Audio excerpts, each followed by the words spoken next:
ഇതാര്? വീരശൂര പരാക്രമിയായ എന്റെ അച്ഛനോ?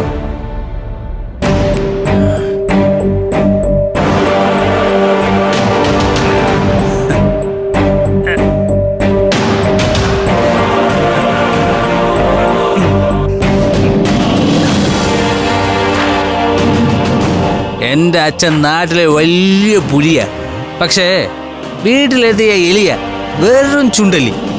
കണ്ടില്ലേ അമ്മയെ പേടിച്ച് സെറ്റിയിൽ വന്ന് കിടക്കുന്നത്? നാണമുണ്ടോ മനുഷ്യ നിങ്ങൾക്ക്? ഞാനൊരു കാര്യം ചോദിച്ച അച്ഛൻ സത്യം പറയൂ?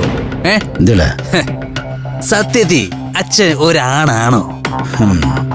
നീ നന്നായിട്ട് മിനുങ്ങിയിട്ടുണ്ടല്ലോ. വിഷയത്തിലേക്ക് വാ മോനെ. ഞാൻ ചോദിച്ചതിന് അച്ഛൻ ഉത്തരം പറ. അച്ഛൻ ഒരു ആണാണോ? എടാ ഞാനാണല്ലെങ്കിൽ പിന്നെ നീ എങ്ങനെ ജനിച്ചത്?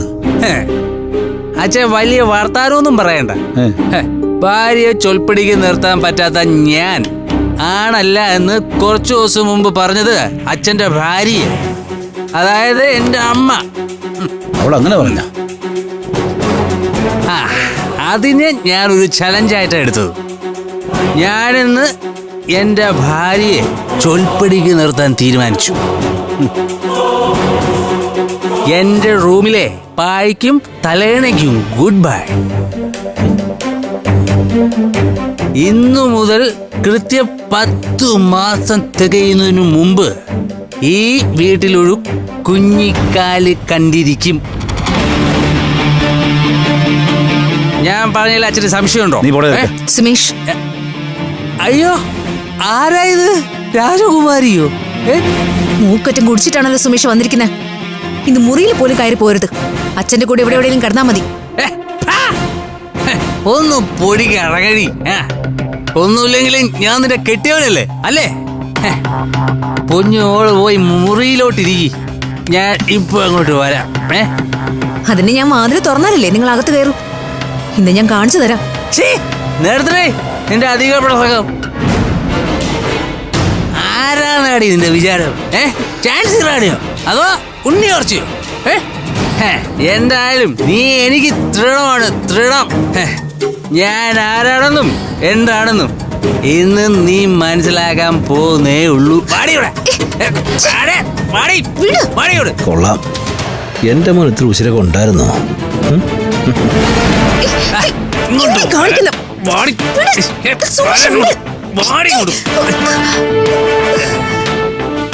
സുമേഷ്, ഈ സുമേഷ് ആൺകുട്ടിയാ.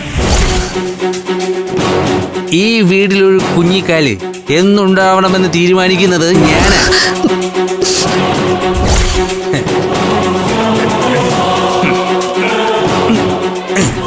സുമേഷേ വേണ്ട, നമ്മൾ എല്ലാ കാര്യങ്ങളും നേരത്തെ തന്നെ സംസാരിച്ച് ഉറപ്പിച്ചതാ.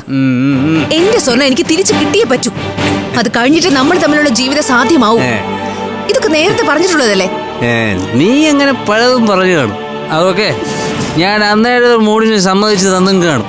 പക്ഷേ ഇപ്പോ എന്റെ മൂട് വേറെയാ. കിടകടിയോടെ. സുമേഷേ, ഞാൻ പറയാനുള്ളത് നിന്നോട് പറഞ്ഞു കഴിഞ്ഞു. ഇനി എന്ത് സംഭവിച്ചാലും ഞാൻ ഉത്തരവാദിയല്ല. ഇനി എന്ത് സംഭവിക്കാനോ മോളെ? 9 മാസവും 10 ദിവസവും കഴിയുമ്പോ നീ ഒരു കുഞ്ഞിന് ജന്മം നൽകും. നമ്മൾ രണ്ടുപേരും കൂടി അതിന് താരാട്ടുപാടും. അതാണ് നടക്കാൻ പോകുന്നത്. സുമേഷേ, ഞാൻ ഒരിക്കൽ കൂടി പറയാം, നീ ആവശ്യമില്ലാത്ത പ്രവൃത്തിയിൽ നിന്നും പിന്മാറിയേ പറ്റൂ. ഞാൻ പിന്മാറുന്ന പ്രശ്നമേ ഇല്ല. ഞാൻ ആണാണെന്ന് ഇന്ന് എനിക്ക് തെളിയിച്ചേ പറ്റൂ. മുന്നോട്ട് വെച്ച കാലം മുമ്പോട്ട് തന്നെ. സുമേഷേ വേണ്ട, ഞാൻ പറയുന്നത് കേക്ക്. വേണ്ട, പറയുന്നത് കേക്ക്. സുമേഷേ വേണ്ട, ഞാൻ പറയുന്നത് കേക്ക്. ഓ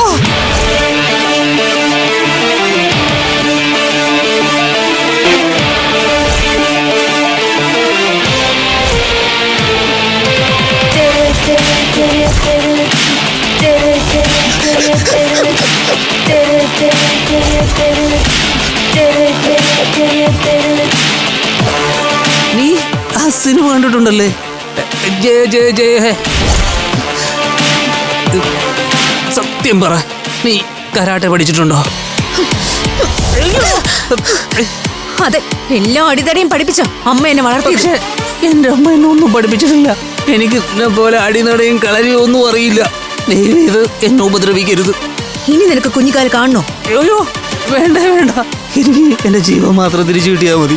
അല്ല, സുമേഷ് എന്തൊക്കെയോ തീരുമാനങ്ങൾ എടുത്തെന്നല്ലേ പറഞ്ഞത്? അതൊക്കെ എന്തായി? അയ്യോ, ഞാൻ ഒരു തീരുമാനം എടുത്തിട്ടില്ല. അങ്ങനെ അല്ലല്ലോ നീ കുറച്ചു നേരത്തെ പറഞ്ഞത്. നീ ആണാണോ എന്ന് തെളിയിക്കണമെന്നോ, 9 മാസവും 10 ദിവസവും കഴിയുമ്പോ ഇവിടെ ഏതോ കാല് കാണുമെന്നോ, അങ്ങനെ എന്തൊക്കെയോ സുമേഷ് പറഞ്ഞല്ലോ. അയ്യോ, അത് വെള്ളത്തിന്റെ പുറത്ത് പറഞ്ഞതാ. നീ എന്നോട് പൊറുക്കണം. ഇതിൽ നിന്ന് നീ ഒരു പാഠം പഠിച്ചോ? ഓ, ഒന്നല്ല, അമ്മയുടെ വാക്ക് കേട്ട് ഒരു കാര്യത്തിന് ഇറങ്ങി പുറപ്പെടരുതെന്ന് 2ാം പാഠം കൂടി ഞാൻ പഠിച്ചു. ഫ്ലവേഴ്സ് ഒരുക്കുന്ന കാഴ്ച വസന്തം യൂട്യൂബിൽ പ്രേക്ഷകർക്ക് ലൈവായി കാണാം. ഫ്ലവേഴ്സ് കോമഡിയിൽ ജോയിൻ ചെയ്യൂ, ആസ്വദിക്കൂ.